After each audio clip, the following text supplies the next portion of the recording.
Bienvenue à tous, bienvenue à toi. Aujourd'hui, on se retrouve pour une nouvelle vidéo. Donc dans cette vidéo-là, je vais vous montrer ceci. Donc la platine vinyle nettoyée et fonctionnelle, voilà, hein. Donc voici l'objet en question que j'ai entièrement nettoyé, entièrement refait. Voilà, donc bon, elle est plutôt en bon état malgré tout, hein. Je trouve qu'elle est vraiment bien revenue. Les rayures au niveau du dessous, il n'y en a plus autant, il y en a juste une grosse ici. Mais c'est la seule rayure qu'il y a sur tout le tourne-disque. Donc là, il y avait des timbres que j'ai retirés. Donc bon, le résultat, il est vraiment pas mal. Ça, j'ai nettoyé parce qu'avant, il y avait de la saleté entre chaque grille, là, à chaque fois. Le bois, il est en bon état. Voilà, donc là, je vais un peu vous montrer ça. Tac. Donc ensuite, là, on a l'autre côté. Et on a l'arrière avec la poignée, la sortie haut-parleur et l'entrée d'in. Hop, donc là, j'ai cogné avec mon doigt. Mais bon, c'est pas grave, donc le truc il est vraiment en bon état. Donc sur ça, bah, j'ai pas grand chose à dire. Bon, je vais pas trop non plus utiliser la poignée qu'il y a sur le dessus, j'ai pas envie de la casser. Donc pour le démonter, il y a un clip là et un autre de l'autre côté. Et on peut tout retirer comme ceci. Et je vais vous montrer en dessous aussi. Voilà, donc bon, j'aimerais pas trop le glisser non plus parce que les patins ça s'encrasse à chaque fois. Donc en dessous, il est aussi plutôt en bon état. On a la petite trappe là. On fait sortir le câble d'alim que je vais ouvrir. Voilà, donc je l'ai mis sur la position 240. Je fais sortir le câble. Donc bon, à l'intérieur, j'ai eu pas mal de problèmes. Toute la graisse, elle était plus ou moins séchée. Donc bon, j'ai eu pas mal de regraissements et tout. Et les poulies, tout ce qui est engrenage, non, il n'y a pas trop d'engrenage. Il y a surtout beaucoup de poulies, ce genre de truc. Bah, tout était complètement naze. Il y a tout qui était bloqué et tout, mais bon, ça c'est la graisse. Donc là, on a le haut-parleur, la platine vinyle, donc vraiment en bon état, j'aime bien, hein. La tête de lecture, le truc pour démarrer, le son, voilà. Un peu tout ça. Donc là, il y avait un timbre que j'ai aussi retiré. J'ai tout nettoyé. Il est vraiment propre. Ok, donc là maintenant, on va passer sur ce qui contient le haut-parleur. Donc c'est un tourne-disque portable. Donc vraiment bien. J'aime bien. C'était vraiment l'outil pour faire les soirées à l'époque. Celui qui avait ça, c'était vraiment le chef de la bande, si on peut dire. Hop. Donc là, on a un peu tout le schmilblick, donc c'est vraiment sympa. J'adore ce genre de tourne-disque, c'est vraiment mon style. Tac, on branche ça dans la prise là. Donc les câbles et tout, ils sont plutôt bien revenus aussi, hein. Hop, donc c'est un Philips automatique du début des années 70, donc transistorisé, il n'a pas de lampe. Donc j'ai pas eu de problème au niveau de l'amplification et tout, niveau électroniquement et tout, pas de problème, c'est juste niveau mécanique que j'ai eu pas mal de problèmes. Parce que c'est un truc automatique, donc la tête de lecture elle vient automatiquement sur le disque, ce qui ne le faisait pas quand je l'ai acheté, quand je l'ai branché, avant de le brancher j'ai fait des vérifications. Bah la tête elle venait pas automatiquement et elle se bloquait et tout, donc bon. C'était déjà mal parti, mais maintenant j'ai réparé 2-3 petites bricoles et ça va mieux. Donc on va tout de suite l'équiper d'un vinyle. Donc bon, d'abord on va le brancher. Tac, je branche ça là-dedans. Donc bon, c'est quelque chose que je vais pas beaucoup utiliser, j'ai vraiment envie de le préserver. Donc là, il me faut aussi la petite pièce là. Celle-ci. Tac. Donc bon, là aussi c'est en bon état, hein. Hop. Et voilà. Donc cette pièce là, je l'ai piquée sur ce tourne-disque. Elle se trouvait ici.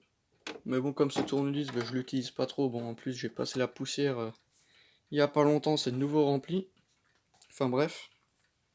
Donc bon, j'ai préféré recompléter celui-ci pour avoir celui-ci qui est complet, parce que l'autre, c'est un des années 90, c'est en plastique tout pourri là.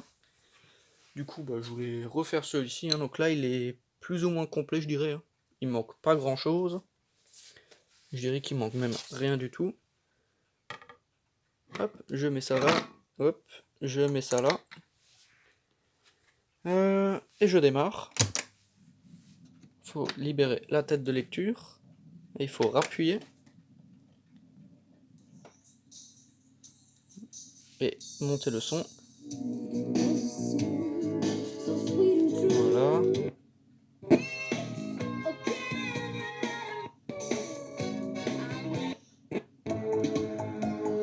Donc il fonctionne bien, hein. La sonorité elle est vraiment pas mal.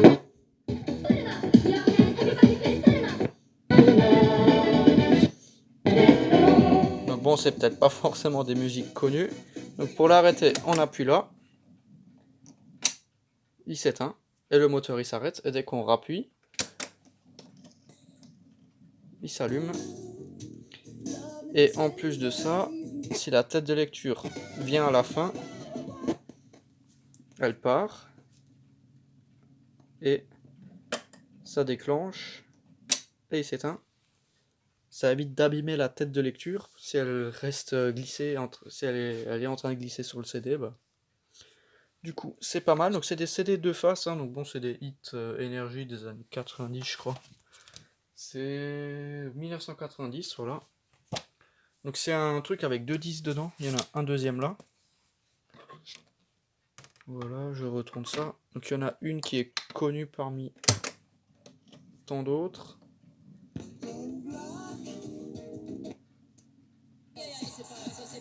C'est celle-ci.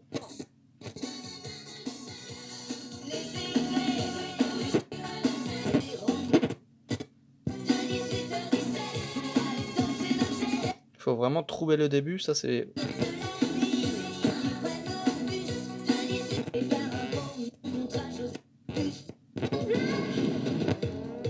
Voilà. Après le problème ça va être avec les droits d'auteur, hein. Mais bon. Donc si le son au minimum, on entend juste au niveau de la tête de lecture. Là le son, c'est clairement ce qu'on entend sur la tête. Et dès qu'on monte le son... Donc ça a vraiment de bonnes basses quand même, hein. Ça me fascine vraiment ce genre d'objet, hein. Moi j'aime bien. Ça me fait vraiment penser aux années 60-70. Ça ferait vraiment longtemps que je cherche un truc comme ça. Et on peut l'arrêter, hein. Et le moteur, il arrête de tourner. Parce que ça coupe carrément l'alimentation et on peut redémarrer. Mais ça va pas reprendre de là où on a arrêté. Après on peut aussi ralentir.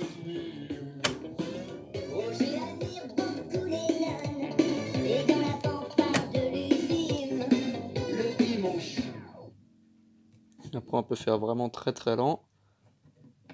Et là le truc il s'est complètement bloqué.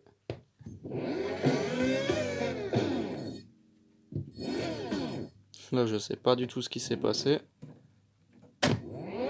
Ah voilà. Là c'est un peu trop rapide.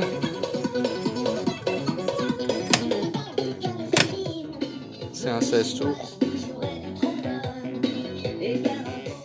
Ça change pas beaucoup.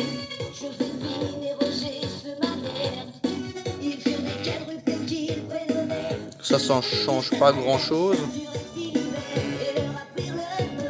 Mais bon, j'aime bien. Là il y a le haut-parleur, hein. La sonorité elle est vraiment pas mal. J'aime bien. Donc bon, pour le prix que je l'ai payé, je suis vraiment satisfait. Pour 15 € on peut pas vraiment avoir quelque chose de mieux. Et je trouve que c'est vraiment pas loin d'un tourne-disque parfait, si on peut dire. C'est vraiment un tourne-disque de collection. Enfin bon voilà, hein, donc c'était vraiment juste une petite vidéo pour vous montrer ça. On va arrêter ça. Et voilà. Enfin bon, donc c'était vraiment juste une petite vidéo pour vous montrer ça, voilà, hein. Enfin bon, donc merci d'avoir regardé cette petite vidéo. Si tu as des questions, n'hésite pas à me poser dans l'espace des commentaires. Ciao!